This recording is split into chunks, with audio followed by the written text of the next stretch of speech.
declaration gives the county additional ability to quickly mobilize resources in the face of cold and potentially snowy weather.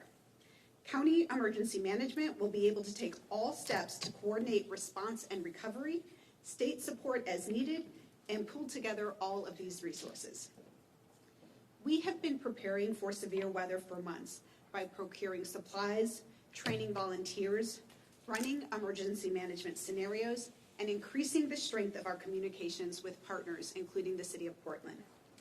In addition to the enhanced outreach work that's been happening over the last 3 weeks under cold weather conditions, our severe weather response fully began last week with daily emergency management calls attended by more than 100 partners across our region working together to make decisions and keep each other informed.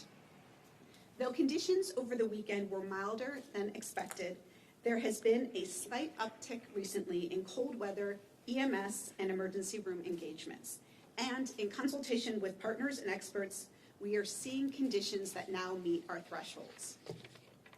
Multnomah County will open warming shelters tonight, Tuesday, February 4th, at these locations. So this location where we are now, the Hollywood Shelter at 1815 Northeast 43rd Street in Portland, Cook Plaza at 19421 Southeast Stark Street in Gresham, Northwest 14th Avenue Shelter at 600 Northwest 14th Avenue in Portland. There will be about 360 beds open tonight. That also includes the extended hours at our Salvation Army Shelter so that those beds will support people until at least noon tomorrow. As of today, the Salvation Army's winter beds still have room for people seeking shelter. I want to thank Mayor Wilson for his partnership in this weather response and the city's partnership on those Salvation Army beds, which have helped us make sure that people are able to stay warm overnight throughout this recent cold snap. They will continue to be such an important resource for folks throughout this winter. All of these shelters will be open at least until noon tomorrow, and we will reassess the need to extend or provide additional shelter first thing tomorrow morning. Temperatures may be especially cold in East County and East Portland. Frostbite in these temperatures could set in less than 1 hour of being outdoors. This will make conditions much worse for anyone without adequate shelter, so we ask people to please seek shelter as soon as possible. The latest National Weather Service forecast shows the chance that our region could be hit with a longer stretch of severe winter weather, with conditions potentially worsening, so we will be monitoring that very closely. Severe weather shelters, we know they save lives during the coldest and harshest nights of the year. No one will be turned away. So if you need a place to go and stay warm, know that we are here for you. I will also like to say transportation is available. Fares are already free on TriMet today to help this community celebrate Rosa Parks' birthday. So happy birthday, Ms. Parks, and thank you for your legacy of civil rights in this country. Fares will continue to be free on TriMet throughout this winter weather emergency for anyone who needs shelter. We will also be working to provide 24/7 transport to shelters throughout Multnomah County. Our emergency medical response system has moved to emergency weather authorizations to ensure that the highest quality pre-hospital patient care as we are sending ambulances to the nearest hospital. I am so gratified by our response from the Multnomah County and City of Portland workforces and the hundreds of people who have responded to our call to sign up for emergency sheltering shifts.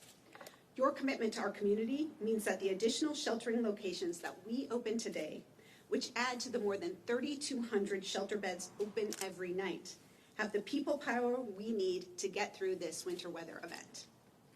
You can also count on us to continue to monitor the weather carefully and to continue to prepare and stand up the resources that this community will need. I want everybody who's watching to know that there are things that you can do to help. Please be cautious with travel and stay out of the cold tonight. Be prepared for a possible snow event and continued cold weather tomorrow and throughout the week. Check on your neighbors, especially elderly or vulnerable neighbors and loved ones, to make sure that they have what they need to weather this storm. Your care and support can and does directly save lives. We'll keep you updated about shelter, transportation, outreach, and other services on an ongoing basis throughout the next several days. You may reach out to this community to we may reach out to this community to volunteer and to help us get through this challenging time. We will be in touch more specifically when we could use your time and talent as a volunteer to provide direct services to our neighbors in need. For updates, please follow us on social media or check out the county's Care for When It's Cold website, which is multco.us/cold. That's multco.us/cold. This is where we'll update the community on our needs throughout this emergency, so you can check that often. And please, take good care of yourselves and each other during this time. Now, I'd like to turn this podium over to Mayor Wilson, who will have more information about the city's response. Thank you. Thank you, Chair. And thank you all for coming on such short notice. It's so important to get this information out to our community as rapidly as we can, so thank you. On Wednesday morning, we were expecting the first snow of the season in Portland, and we've had warnings of potential snow for several days. Chair Bacon-Peterson and I have been meeting with the emergency response or command center over this last many days, monitoring the situation. Today is the day for last-minute preparations. The city and county have been working in partnership to meet the needs of the community. The 200 Salvation Army shelter beds at Safes on Birdside and Moore Street Shelter that were stood up a few weeks ago still have capacity. Individuals can call 311 for additional shelter information as well as transportation to those shelters. We have to take this event very seriously. We've lost 3 people on the streets of Portland this last 3 weeks to hypothermia. And so I'm asking each and every one of you, if you see somebody in distress, that's our moment to stop, provide that care, and offer of shelter and or use the 311 as that capacity. And as you've heard Chair Bacon-Peterson, she and I are setting up additional capacity for those in need. In addition, the Portland Bureau of Transportation is activated for winter weather response and is working around the clock. Last night, PBOT crews placed 8,000 gallons of liquid anti-icer on Portland streets, and they're ready for the potential for snow during tomorrow morning's commute. If you're driving on Wednesday morning, use extreme caution.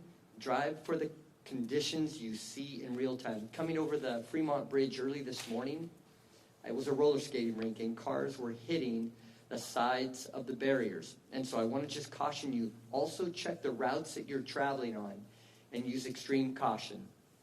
If snow plowing is required, PBOT will prioritize emergency routes and major arterials first, and PBOT is in close coordination with shelter operations to ensure access to those sites. First responders from Portland Fire and Rescue want to remind you that ice can be deadly. Ice can build up on trees and power lines and bring power lines to the ground. If you see any power lines on the ground, always assume they are active and avoid contact. This type of weather can rupture water pipes in your homes. Learn how to avoid frozen pipes in your home.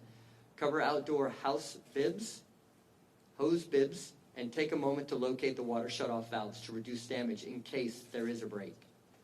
Use extra caution on icy walkways. And be prepared to keep your sidewalk passable by shoveling or using ice melts as needed. If you need shelter or information, then please call 211. Let's all check on our neighbors. Let's help each other out and get through these chilly upcoming days safely together. Thank you.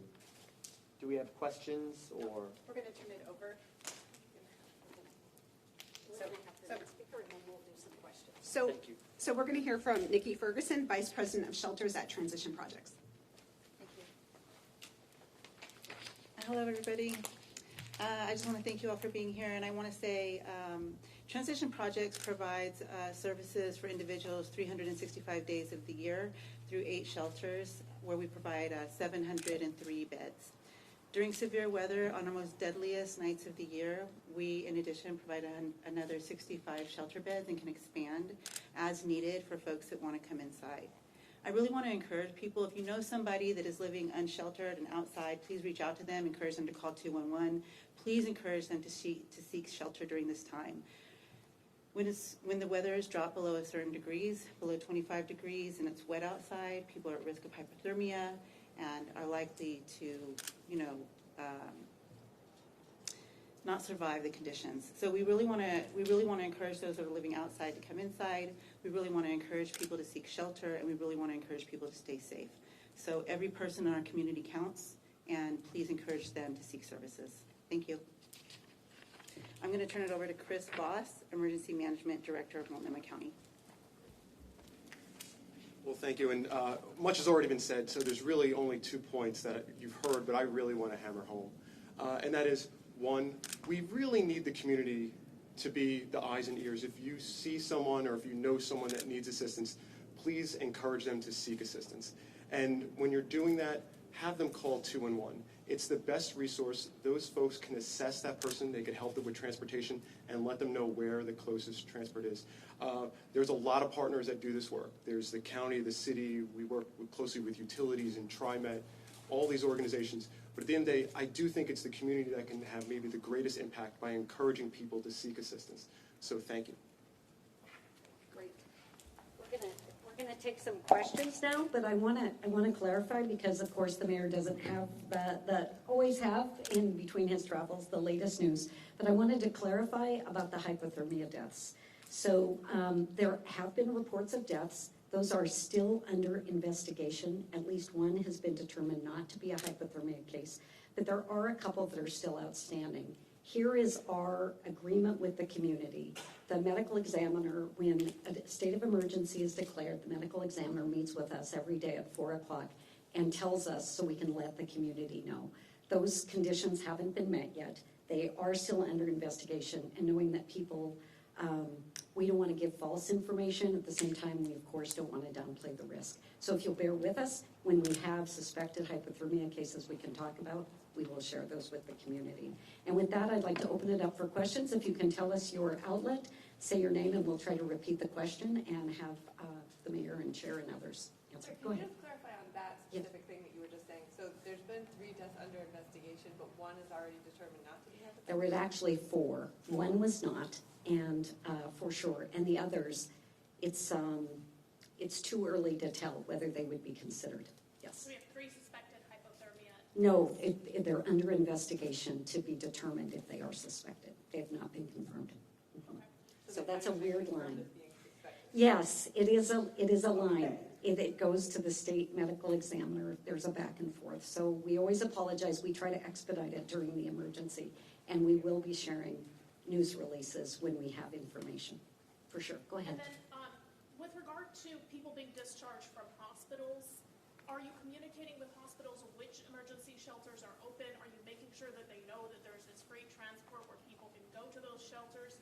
I know that there's work being done with hospital discharge right now at the legislative level, but as far as the county goes in emergency planning, are you communicating with your hospital partners? Yeah. Chris, would you like to take that? Sure. So you heard we have calls where literally there are well over 100 organizations and people on these calls, including the health department and people that work very closely with a lot of our health organizations.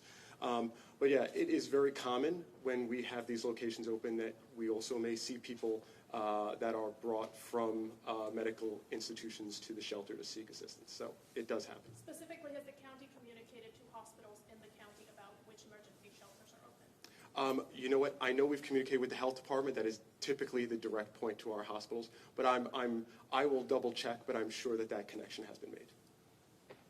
Great. Lillian, were you next? Is that? Oh, okay. Joe. Joel Jones with Point 6 News, and my question is for Chris Voss, or really anybody, but you mentioned, we heard a lot about the emergency visits, and I know that that's something that you mentioned during your presentation for the S&P.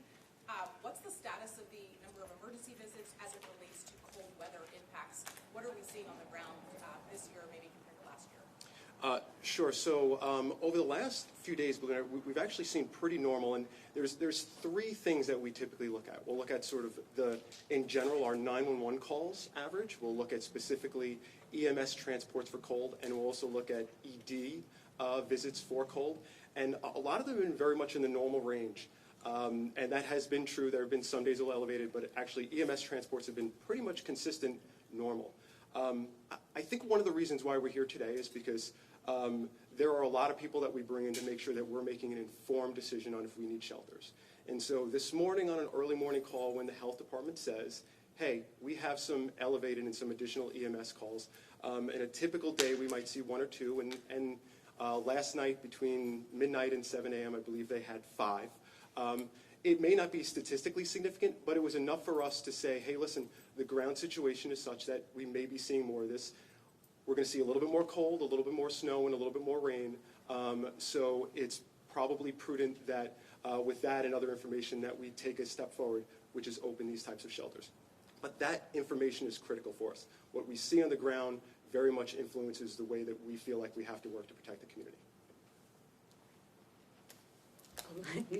You're back up front. Oh, sorry.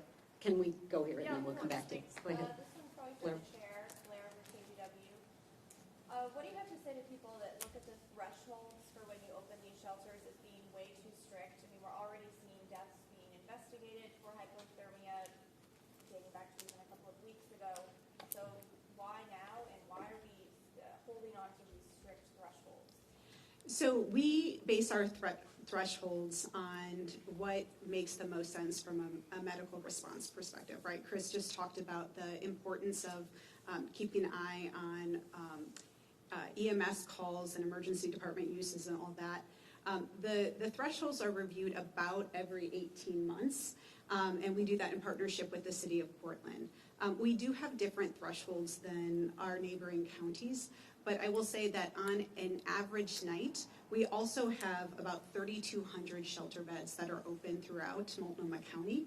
If you look at Washington County, they have about 400. If you look at Clackamas County, they have about 200. So on a regular basis, we have more options open. And as you've heard, we do actually have open beds in the overnight shelters that are open. So what we do want to make sure is on those coldest, harshest nights of the year, we are opening the emergency shelters, the winter severe weather shelters, so that people can come out of the cold. This really is about saving people's lives and making sure we have those resources available. So even though, you know, we were really watching closely about the thresholds, we know that there's been cold weather over the last couple of weeks that has a cumulative effects. We saw some of those numbers go up in terms of ambulance and emergency room visits, and we wanted to be responsive for that. So as I said, the shelters are open tonight.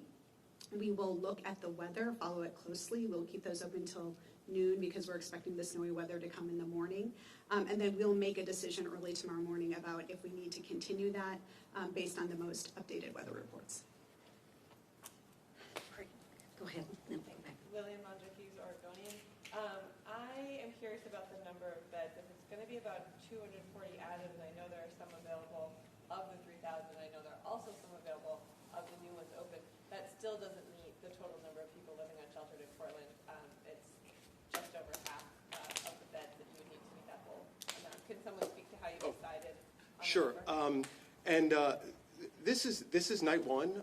We don't know necessarily if there'll be a night two, but on night one, we track these events year over year. And so we've been in a lot of conversations on the number of people that we would likely see on night one. But I also want to sort of make note that there have been times where we've seen more people, and guess what? We open more locations. As you heard the chair say, we've been really fortunate in the years that we've been running this program that we haven't turned anybody away when we've reached these thresholds. If we need more locations, we open more locations, and we accommodate additional folks. Last year's, our final number for that January was 1,356 people we sheltered. The year before, we did over 1,250 people. So if this event goes days, we know we will see more people. We will add additional locations, and we will continue to house the people that need housing. Yeah, you know, we have heard that you don't turn anyone away, but I have heard stories where people end up having to get banned or sent away from a shelter because of behavior-related incidents. Maybe this is a transition project question, but can you talk about how you handle those situations and then what you do in those situations to make sure the person with behavioral issues still doesn't die on the streets? Yeah, in shelters we often see behavioral issues. We do reach out to the Portland response team. We will reach out to mental health services that we have. We reach out to Unity Health. We try to get services to people. And we also understand that the folks that are in shelter are struggling. They're experiencing trauma. We know that the behavior that they are showing is really a response to the trauma that they are experiencing. And so we also train our staff to show up and support these individuals. I myself am on call. The director of shelters is on call, Duncan Anderson for TPI. We really try to work with individuals. We don't want to send people away from shelter for having behavioral issues. And if we are sending them away, we want to be able to send them to Unity or the emergency room where people can get services for what they need. We don't want to put people out in the cold because the goal is to save lives. That's what Transition Projects does. We want to bring people inside. We want to keep them safe. We want to keep them warm. If somebody needs space, if somebody needs to talk to somebody, if somebody just needs to get some help bridging the gap for resources, we want to provide those services to them.